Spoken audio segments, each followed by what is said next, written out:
čaši.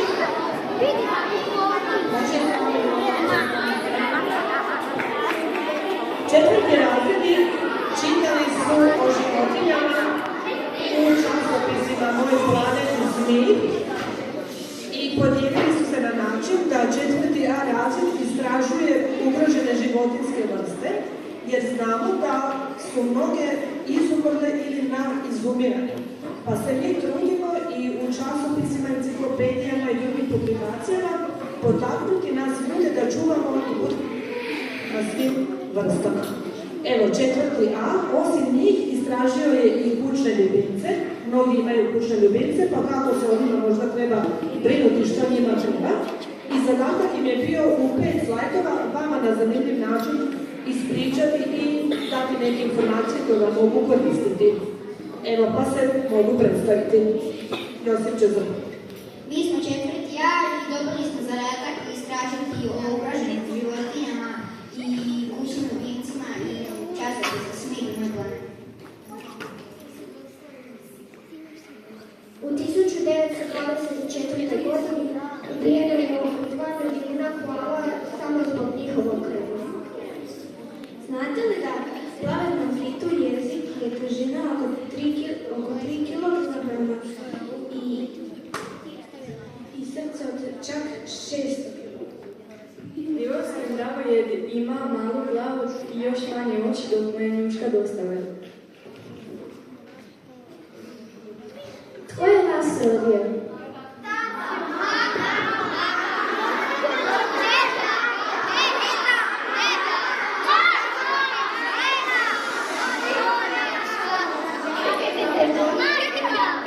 Morske konjice ljubače.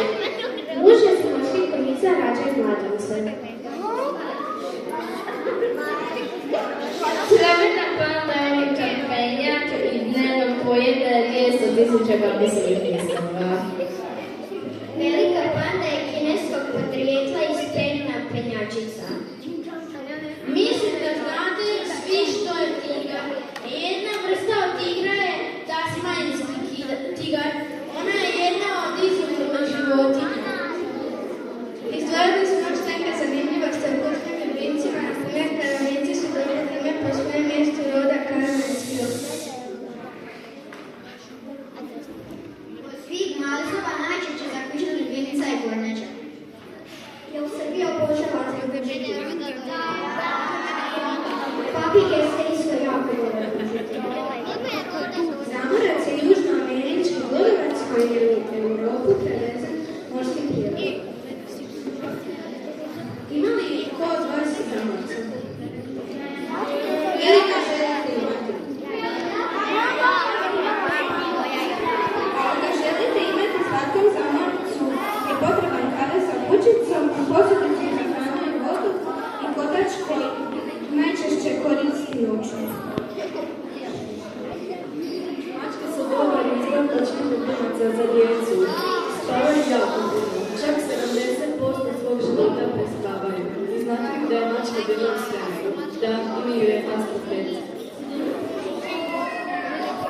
Psi preko svoga reta mogu pokazati emocije. Na primjer, kada naše nešto znači da je sretan.